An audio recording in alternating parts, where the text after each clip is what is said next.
అల్లూరి సీతారామరాజు జిల్లా దుమ్రిగూడ అరకు మండలం ప్రభుత్వ గిరిజన సంక్షేమ ఆశ్రమ ఉన్నత పాఠశాల ఈ మైదానంలో చేసిన మీ అందరికీ పేరు పేరున ప్రత్యేకించి నా హృదయపూర్వక నమస్కారాలు. మీ మనస్ఫూర్తిగా నేను స్వాగతం పలుకుతూ ఉన్నాను. అలాగే వేదికపైన ఆశీనులైన గౌరవ గిరిజన సంక్షేమ శాఖ మహిళా శిశు సంక్షేమ శాఖ మార్చలు జిల్లా ఇన్ఛార్జ్ మంత్రివర్యులు శ్రీమతి గుమ్మడి సంజారాణి గారికి నా హృదయపూర్వక నమస్కారాలు.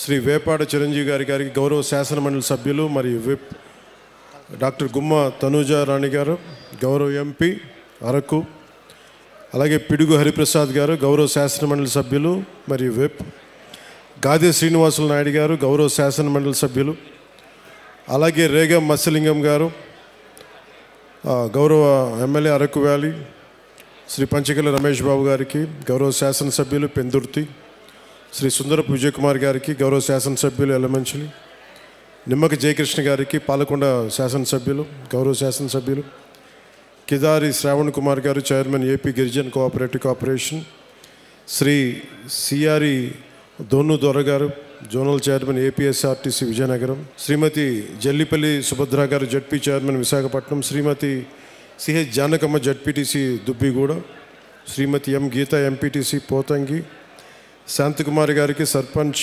మాతం, శ్రీ వెంకట్రావు గారు సర్పంచ్ పోతంగి మండలం పోతంగి గ్రామం, ఉమామహేశ్వర గారికి కాఫీ బోర్డు మెంబర్, కృష్ణారావు గారు director TRICOR AP schedule tribe cooperative finance corporation limited.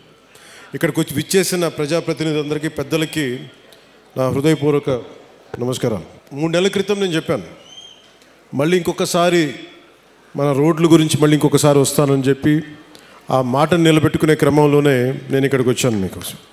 అంటే ఇది ప్రత్యేకించి ఈరోజు ఈ అడవి తల్లి బాట ఈ కార్యక్రమానికి చాలా సంవత్సరాలుగా ఎప్పుడు డోలీల్లో ముఖ్యంగా మన అరకు అల్లూరి సీతారామరాజు జిల్లా ఇలాంటి మన గిరిజన ప్రాంతాల్లో సరైన రహదారులు లేక ఇంకా డోలీల్లో కొంచెం ఇబ్బంది పడుతూ ఉంటారు. రహదారి సౌకర్యం లేదు, డోలీ మోతలు తప్పట్లేదు, గర్భిణీ స్త్రీలకు కానీ ఏదైనా కష్టాల్లో ఉన్నా ఏదైనా ఎనీ అంటువ్యాధులు కలరా లాంటివి వచ్చినా కానీ ఇవన్నీ చూసి మనకి ప్రత్యేకంగా రోడ్లు ఉండాలి. 100-150 మంది జనం ఉన్నా కానీ 500 మంది లోపు జనం ఉన్నా కానీ ముందు మనం రీచ్ అవ్వాలి, వాళ్ళకి రోడ్లు వేయాలి అనేది గౌరవ ప్రధానమంత్రి శ్రీ నరేంద్ర మోదీ గారు దీన్ని జన్మన్ కార్యక్రమం కింద తీసుకొచ్చారు. ఇది గ్రామీణ సడక్ యోజన కింద. ఇది రోడ్లు ఇబ్బంది పడుతున్నాం అని చెప్పి మనకు నిధులు లేని సమయంలో గత ప్రభుత్వం ఏం చేస్తుందో తెలుసు, ఆ నిధులన్నీ అడ్డగోలుగా వాడేస్తే రోడ్లు వేయలేకపోయారు. అలాంటి పరిస్థితుల్లో నేను గౌరవ ముఖ్యమంత్రి శ్రీ నారా చంద్రబాబు నాయుడు గారి దగ్గరికి వెళ్ళి ముఖ్యంగా మన అల్లూరి సీతారామరాజు జిల్లా అలాగే మన పార్వతీపురం మన్యం ప్రాంతం వీటి గురించి మాట్లాడుతూ ఇక్కడ గిరిజన కుటుంబాలకు కానీ గిరిజన సోదరులకు కానీ కుటుంబాలకు చాలా ఇబ్బందులు ఉన్నాయి, రోడ్లు కావాలి. అప్పటికి ఇంకా మనకి సెంట్రల్ గవర్నమెంట్ ఫండ్ కూడా రిలీజ్ అవ్వలేదు. వెంటనే నేను అడిగిన ఒక 24 గంటల లోపు ఆయన ఒక 49 కోట్లు రాష్ట్ర ప్రభుత్వం నుంచి శాంక్షన్ చేసి అడవి తల్లి కార్యక్రమానికి శ్రీకారం చుట్టడానికి చాలా బలం ఇచ్చింది. సో మనస్ఫూర్తిగా గౌరవ ముఖ్యమంత్రి శ్రీ నారా చంద్రబాబు నాయుడు గారికి నా హృదయపూర్వక ధన్యవాదాలు తెలుపుకున్నాను. ఈ అడవి తల్లి బాట అంటే నేను దారిలో వస్తూ ఉంటే ఒక్కొక్క ఊర్లు ఎలా ఉన్నాయి అన్నీ చూసుకుంటూ ఉంటే మన విశాఖపట్నం ఎయిర్పోర్ట్లోంచి దిగి మన అరకుకు వస్తూ ఉంటే చుట్టూతా కొండలు, లోయ ప్రాంతం, జీడి తోటలు, టేకు వృక్షాలకి అల్లుకున్న తీగలు, మధ్యలో నివాసాలు, రిసార్ట్లు, ఒకవైపేమో ఆకుల్ని రాలిపోతూ వరవిన వృక్షాలు ఒకవైపు కనిపిస్తూ ఉంటే ఇంకోవైపు పచ్చదనంతో చిగురిస్తున్న వృక్షాలు, ఒకవైపు ఆకులు రాలే ఒకవైపు ఉంటే ఇంకోవైపు పచ్చదనంతో వసంతంతో చిగురిస్తున్న వృక్షాలు ఒకవైపు, రహదారికి 2 వైపులా, అలాగే ఒకవైపు పచ్చటి ఎట్లా ఉన్నాయంటే మన చెట్లు బలంగా రాళ్ళకి రోడ్డుకి ఇరువైపున రాళ్ళకి చెట్లు తమ బలమైన వేళ్లతో రహదారికి ఇరువైపులా ఉన్న రాళ్ల మీద పట్టు బిగించి తమ ఉనికిని బతికే హక్కుని చూపిస్తున్నాయి. అంటే అడవి తల్లి ఎంత బలమైందంటే అడవిని నమ్ముకుంటే మనకి బొవ్వ పెడద్ది, నీడనిస్తుంది, ఆధారం ఇస్తుంది. అలాంటి అడవి తల్లికి ఏం చేయగలం అనేది గుర్తుకి ఈ పథకానికి అడవి తల్లి బాట అనే పేరు పెట్టాం. అంటే మనకి నాకు అడవి మీద అత్యంత అపారమైన గౌరవం, అపారమైన ప్రేమ, ప్రకృతి మీద అపారమైన ఇష్టం. అలాంటి అడవి తల్లి బిడ్డలకి మేము ఈ రోజున అడవి తల్లి బాటకు శ్రీకారం చుట్టాం.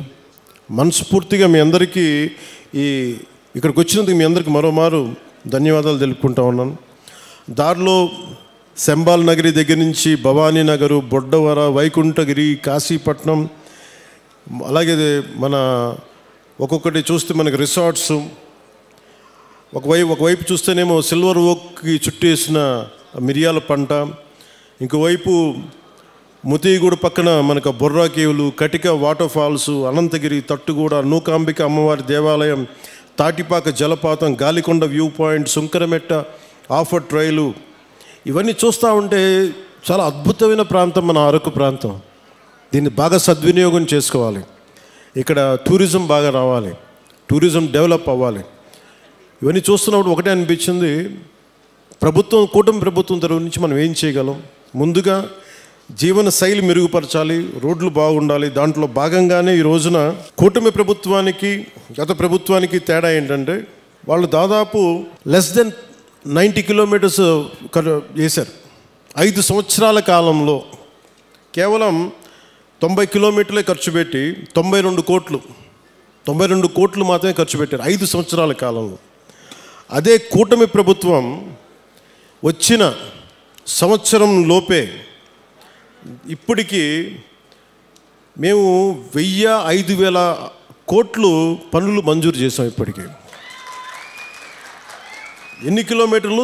1069 కిలోమీటర్లు. సరిగ్గా ఎప్పుడు ప్రారంభించాం? సంవత్సరం కూడా కాల, 4 నెలల క్రితం ప్రారంభిస్తే ఈ రోజున 1069 కిలోమీటర్ల పనులకి శ్రీకారం చుట్టాం. అంటే ఈ టెండర్స్ కూడా ఏదో ఇప్పుడు టెండర్స్ కూడా కాల్ ఫర్ చేశాం. ఇంకో వారం రోజుల్లో పనులు ప్రారంభమవుతాయి. ఏదో మాట్లాడి చెప్పి వెళ్ళిపోవటం కాదు, వారం రోజుల్లో పనులు ప్రారంభమవుతాయి. అంటే ఎవరికి ముందుగా ఈ రోడ్లు అంటే ఎవరికైతే అత్యంత particularly vulnerable group, tribal groups ఉన్నాయో వాళ్ళకి చేరటానికి, వాళ్ళకి చేరువవ్వడానికి, వాళ్ళకి చిన్నపాటి సౌకర్యం కల్పించడానికి మా ప్రయత్నం. కూటమి ప్రభుత్వానికి ఇక్కడ ఓట్లు రాలేదు. ఓట్లు పడకపోయినా మీకు బాగోగులను చుట్టానికి మేము ఉన్నాం. ఇక్కడ ఓట్ల కోసం రాలేదు. ఓట్ల కోసమే అయితే నేను ఇక్కడ అరకు ఎంపీ గారి పేరు నేను చెప్పక్కర్లా, అరకు ఎమ్మెల్యే గారి పేరు నేను చెప్పక్కర్లా ఇక్కడ. కానీ ఇది ప్రభుత్వం, పార్టీలు మారుతూ ఉంటాయి, కొత్త ప్రభుత్వాలు వస్తుంటాయి. కానీ మనం ఎవరు శత్రువులం కాదు.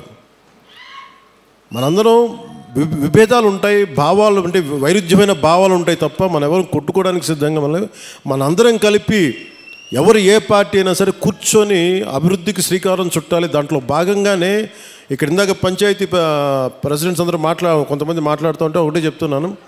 మేము రాగానే 13,326 పంచాయతీలకి 100 రూపాయలు 300 రూపాయలు ఉన్నదాన్ని మేము 10,000, 25,000 చేసాం. ఇన్ని సంవత్సరాల్లో 30-40 సంవత్సరాలు కాదు, గత స్వాతంత్రం వచ్చినప్పటి నుంచి ఎప్పుడు ఇంత డబ్బులు పెంచలే. అది ఎవరు కూడా పంచాయతీలన్నీ గత ప్రభుత్వం పంచాయతీలు. కానీ ఇవేమీ ఆలోచించకుండా ప్రజలు బాగుండాలి అనే ఒక ఏకైక సదుద్దేశంతో మేము ఈ రోజున ఈ పథకానికి శ్రీకారం చుట్టాం. ఇట్లాంటి పర్టికులర్లీ వల్నరబుల్ గ్రూప్ ట్రైబ్స్ అంటే ఇది చాలా తక్కువ సంఖ్యా బలంలో ఉన్న మన గిరిజన తెగలు. ఇవి మన రాష్ట్రం మొత్తం మీద 1117 782 ఈ పర్టికులర్ వల్నరబుల్ ట్రైబల్ గ్రూప్స్ ఉంటాయి, గ్రామాలు ఉంటే ఇప్పటి వరకు కేవలం 2605 వాటికి గ్రామాలకు మట్టుకే రోడ్లు ఉన్నాయి, దాదాపు కొంచెం కనెక్టివిటీ. కానీ 1177 ఆవాసాలకు మటుకు ఇంకా రోడ్స్ కనెక్టివిటీ లేదు. సో వాటిని తీర్చడానికి, ఆ రోడ్లు కనెక్టివిటీని పెంచడానికి అడవి తల్లి బాట కార్యక్రమం కింద ఇప్పుడు మనం చేపట్టబోయే కార్యక్రమంలో 24-25కి 601 PVTG particularly vulnerable tribal groups ఆవాసాలకి 1069 కిలోమీటర్ల రోడ్లు కనెక్టివిటీని అందించడానికి 1005 కోట్లతోటి పనులు మంజూరు చేశాం. మిగిలిన ఇంకొక 576 ఆవాసాలకి రోడ్లు కనెక్టివిటీ వచ్చే కాలంలోనే సమీప కాలంలోనే దశల వారీగా మేము అభివృద్ధి చేపడతాం. అలాగే 2000 దీంట్లో 1000 కోట్లు ఎలా వచ్చినాయి అంటే, ఒకటి రాష్ట్ర ప్రభుత్వం నుంచి 49 crores 49 కోట్లు గ్రాంట్ అయితే, మనకి ఎన్ఆర్జీఎస్ కింద జాతీయ ఉపాధి హామీ పథకం కింద దాదాపు మనం 400 కోట్ల రూపాయలు మన జాతీయ ఉపాధి హామీ పథకం కింద మనం దీన్ని ఖర్చు పెడుతున్నాం ఈ రోడ్లకి. అలాగే పిఎం జన్మన్ కింద 555.61 కోట్లతోటి 206 రోడ్లకి 239 ప్రైవేట్ మన ప్రిమిటివ్ వల్నరబుల్ ట్రైబల్ గ్రూప్స్తో పాటు ఇంకొక 206 రోడ్ల ద్వారా 612.72 కిలోమీటర్లకు పొడవున్న 206 రోడ్ల ద్వారా 555.61 కోట్లతోటి మంజూరు చేశాం. ఇది మీకు ఇందాక చెప్పినట్టుగానే డబ్బులు ఎక్కడ ఖర్చు పెట్టాలి, ఎక్కడ ఖర్చు పెట్టకూడదన్న ఒక బాధ్యతతోటి కుటుంబ ప్రభుత్వం చాలా బాధ్యతగా ఉంటుంది. 175 స్థానాలకి 164 స్థానాలు గెలుచుకోగలిగాం. 21 ఎంపీస్ని కొట్టగలిగామంటే మీరు మా మీద పెట్టిన నమ్మకం. మీ నమ్మకాన్ని మేము అమ్ము చేయకూడదని చెప్పి ఈ రోజున ఓట్లు వెయ్యని అల్లూరి సీతారామరాజు జిల్లాలో ఓట్లు పడని మనకి పార్వతీపురం మన్యం ప్రాంతంలో మేము తిరిగి రోడ్లు ఎందుకు వేస్తున్నామంటే, మాకు తనా మనా భేదం లేదు. మీరు ఓటు బాయంకా కాదా అనే కాదు, మీరు మా వాళ్ళ కాదా, మా గుండెల్లో పెట్టుకుంటాము. అలా ఇందాక కోడి తెగకు చెందిన గిరిజన మహిళలు చేసిన దింసా నృత్యం చాలా అద్భుతంగా ఉంది. వారికి నా ప్రత్యేక ధన్యవాదాలు తెలియజేసుకున్నాను. అలాగే కువి లాంగ్వేజ్లో కువి భాషలో నేను మాట్లాడాను. అంటే వాళ్ళు నేర్చుకొని కొంత అక్కడ పెద్దపాడుకు చెందిన శ్రీమతి మ్యాగీ గారు కొన్ని గ్రామ సమస్యలు నా దృష్టికి తీసుకొచ్చారు. అలాగే ప్రైమరీ స్కూల్లో పెద్దపాడు టీచర్ రంగయ్య గారు ప్రత్యేకించి పిల్లలకి ఎలా పాఠాలు చెప్తారో చెప్పి చాలా అద్భుతంగా చేశారు. చాలా అలాగే వర్షాలు పడుతున్న సమయంలో మాకు స్కూల్కి నీళ్లు గారిపోతున్నాయంటే వెంటనే అతి సమీపంలోనే అంటే వెంటనే 12 పనులు అడిగారు. ఆ 12 పనులని మంజూరు చేశాం. అది కూడా మీ దృష్టికి తీసుకొస్తా ఉన్నాను. 2018లో నేను ఇక్కడ ప్రత్యేకించి అరకు ప్రాంతంలో తిరిగాను. ఇక్కడ అరకు ప్రాంతంలో తిరుగుతున్నప్పుడు చాలామంది యువత ఆ రోజుల్లో కూడా నాకు గంజాయి ఎక్కువగా వెళ్ళిపోతున్నారు, యువత గంజాయి సాగుకి వెళ్ళిపోతున్నారు, దాన్ని నలిగిపోతున్నారు జీవితంలో. నేను ఒకటే చెప్పాను ఆ రోజు కూడా, మన అరకు మన పాడేరు సెంటర్లో కూడా చెప్పాను. గంజాయి అనేది మటుకు ప్రత్యేకించి అది ఒక సామాజిక రాజకీయ సమస్యగానే చూడాలి, ఆర్థిక సమస్యగా చూడాలి తప్ప దానిని కక్ష సాధింపుగా ఉండకూడదు. దాన్ని దయచేసి ఆ రోజైతే ఏం చెప్పాను ఈరోజు కూడా అదే చెప్తున్నాను. యువత దయచేసి గంజాయి సాగు వైపు కానీ గంజాయి వ్యసనాలకు మటుకు లోనవ్వకండి. ఎందుకంటే తప్పుడు దారిలో వెళ్తే ఏదో ఒక రోజు మనం ఇబ్బంది పాలైపోతాం. వ్యసనాలకి బానిస అయితే మటుకు ఒళ్ళు పాడైపోద్ది, కుటుంబాలు ఛిద్రం అయిపోతాయి. ఇవన్నీ దృష్టిలో పెట్టుకొని మీరు ఒకసారి ఆలోచించి ఆల్టర్నేట్ ఏం చేయాలి. టూరిజంని డెవలప్ చేస్తున్నాం, యువత అంతా టూరిజం వైపు వెళ్ళండి. ఎందుకంటే పరిశ్రమలు పెట్టడానికి కూడా కొంచెం ఇబ్బంది ఉంటుంది. ఇందాక చాపరాయి దగ్గర బ్రిడ్జి అడిగారు, గ్రామాలకు వెళ్ళడానికి ఇబ్బందిగా ఉన్నాయనేది. ఒకటి నేను మీకు ఈరోజు మాటిస్తున్నాను, ఆ బ్రిడ్జి ఎలా ఉండాలంటే పర్యావరణాన్ని ఇబ్బంది కలిగించకుండా, చూడటానికి కొండలు మధ్యలో ఏ అడ్డంకి లేకపోతే చాలా అందంగా ఉంటుంది విజిటర్స్కి రావడానికి కానీ టూరిజం కానీ. అందుకని టూరిజంకి ఇబ్బంది కలగకుండా, పర్యావరణానికి ఇబ్బంది కలగకుండా ఎలాంటి బ్రిడ్జి వేస్తే చూడటానికి బాగుండాలి, అలాగే గ్రామస్తుల కష్టాలు కూడా, గిరిజన తెగల కుటుంబాల కష్టాలు కూడా ఎలా చేయాలనేది నాకు కొంత సమయం ఇవ్వండి. కానీ నేను అందుకే నడిచాను, ఆ నీళ్ళలో జారిపోతూ ఉంది, రాళ్ళ మీద, ఆ చాపరాయి మీద, ఆ గడ్డ మీద నడుస్తూ ఉంటే జారిపోతూ ఉంది. అందుకని అర్థం చేసుకున్నాను నా కష్టాలని. నాకు కొద్దిగా సమయం ఇవ్వండి, దానికి ఖచ్చితంగా ఒక అందమైన పరిష్కారం వెతుకుతాం. పర్యావరణానికి ఇబ్బంది కలగకుండా టూరిజం పెరిగేలాగా, మీకు సౌకర్యంగా ఉండేలాగా ఒక తక్కువ సమయంలో, ఒక 2 నెలల సమయంలో ఒక పరిష్కార మార్గం తీసుకొచ్చి మీ ముందు తీసుకొస్తాం. ఒకసారి పెద్ద పనులు చేయడం వీటన్నిటికంటే కూడా చిన్న చిన్న కష్టాలు ఇంకొకరికి ఆనకపోవచ్చు. ఆ కష్టం, నా కష్టం కూడా ఎప్పుడు కష్టాలు. నేను ఒక గిరిజన గ్రామంలో ఉంటే, ఒక తాండాలో నేను పెరుగుతూ ఉంటే, నాకు నిజంగా నా సోదరుకో ఎవరికో ఒక చిన్నపాటి ఇబ్బంది వచ్చి నేను హాస్పిటల్కి తీసుకెళ్ళినప్పుడు రోడ్డు సౌకర్యం లేక డోలీ మీద తీసుకెళ్ళాలి అంటే ఎంత కష్టపడతామో, ఎంత ఇబ్బంది ఉంటుందో నేను అనుభవించకపోయినా కానీ నాకు ఆ కష్టం నేను మనుషుల్ని చూసి అర్థం చేసుకున్నాను. అందుకనే మనం రాగానే ముఖ్యమంత్రి చంద్రబాబు గారు దాదాపు 49 కోట్లు ఇస్తే వెంటనే మేము చేయగలిగింది ఏంటంటే, వెంటనే ఈ మన అనంతగిరి మండలంలో ఒక పర్టికులర్ గ్రామానికి వెళ్ళి అక్కడ సకాలంలో పొలంగూడ గ్రామానికి, మనకి శ్రీకాకుళం జిల్లా కొత్తూరు మండలం గొట్టుపల్లి నుండి పొలంగూడ గ్రామానికి నూతనంగా కొత్తగా బీటీ రోడ్డు నిర్మాణం చేపడితే మొదటిసారి ఆ గిరిజన గ్రామంలో అంబులెన్స్ కూత వినిపించింది. సకాలంలో సరైన సమయానికి అంబులెన్స్ రావడంతో ఒక గిరిజన గర్భిణీ మహిళ సకాలంలో ఆసుపత్రికి చేరి ఒక ఆరోగ్యవంతమైన శిశువుకి, ఒక బిడ్డకి జన్మనిచ్చింది. ఈ రహదారి ద్వారా 6 గిరిజన ఆవాసాల గ్రామాలకు చెందిన 1260 మంది డోలీ మోతల నుంచి విముక్తి పొందారు.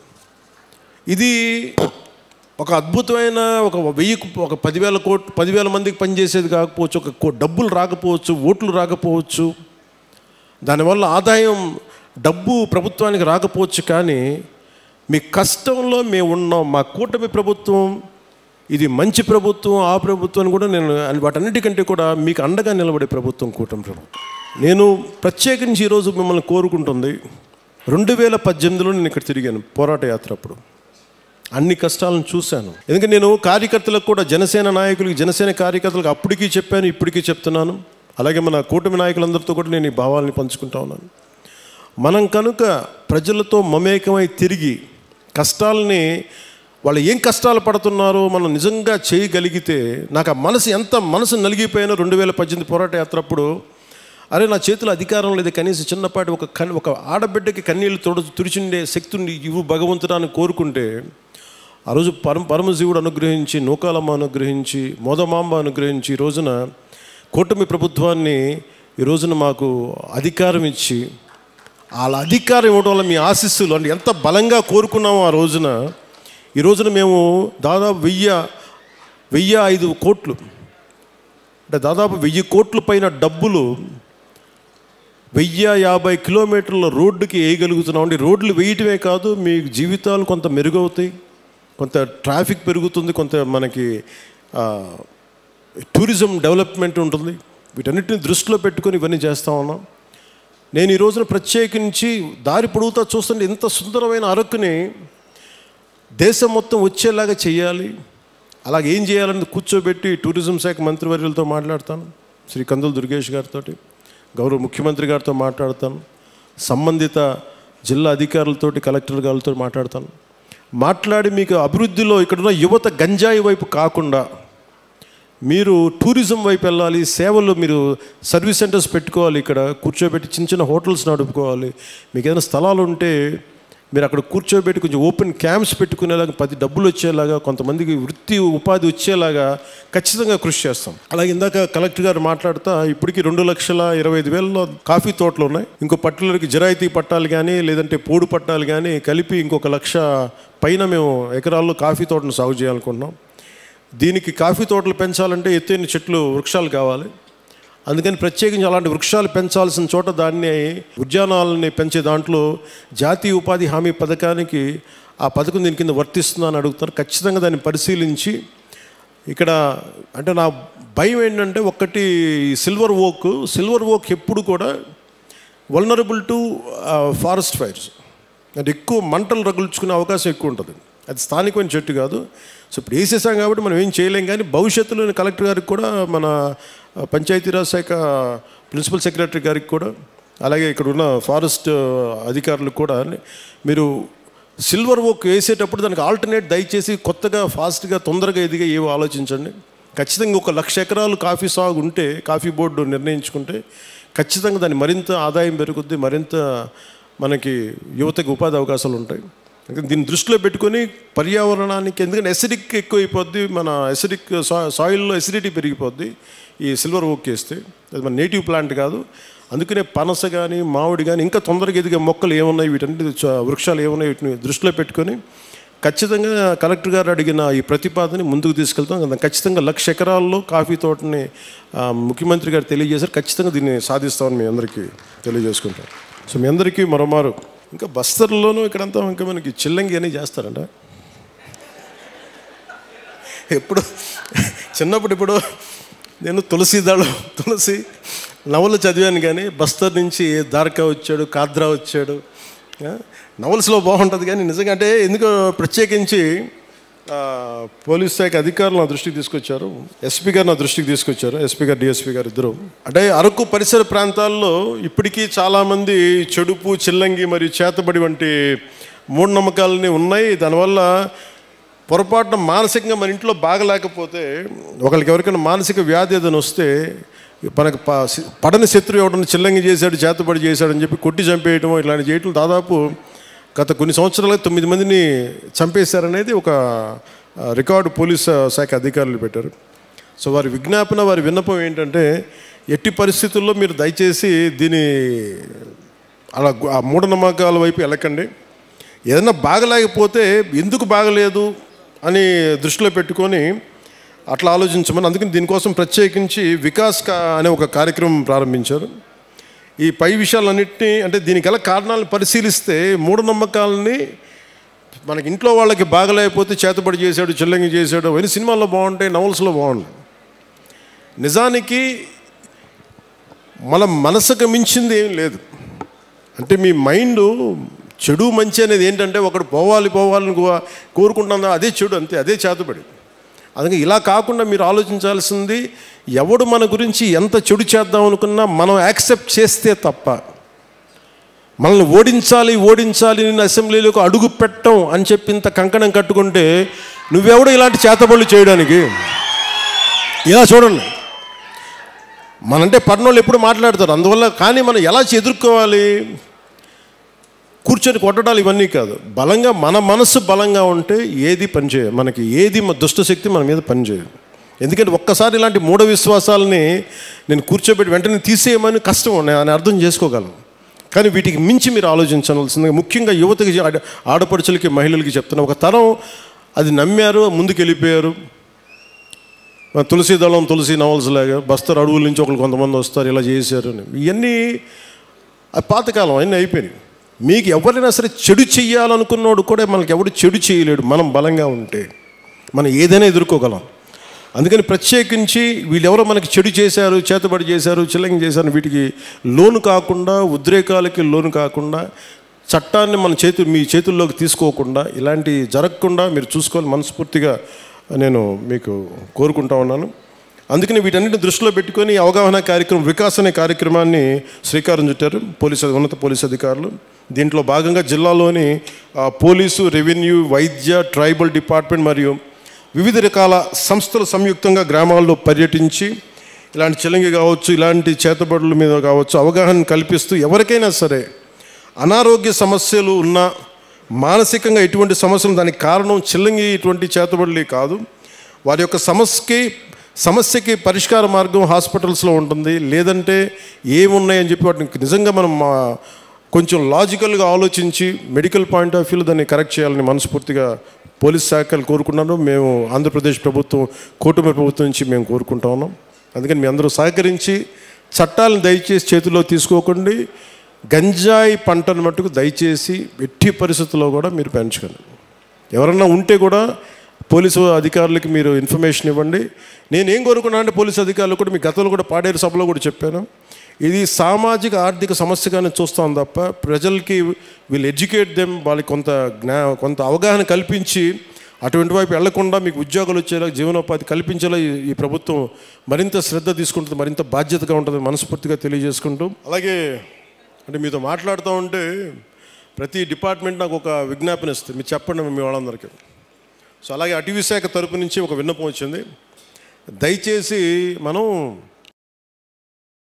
ఏదో సిగరెట్ తాగేస్తా, లేదంటే ఏదో మరి అంటే చాలా నిర్లక్ష్యంగా ఉంటాం. మన ప్రకృతి మీద మనకి అడవి తల్లి ఇంత పచ్చడి సౌందర్యం, ఇంత చక్కటి సౌందర్యం అంటిచేయడం ఎంతసేపు చెప్పండి. మీరు లాస్ ఏంజల్స్లో చూశారు, ఎన్ని లక్షల కోట్లు నష్టం వచ్చింది వాళ్ళకి.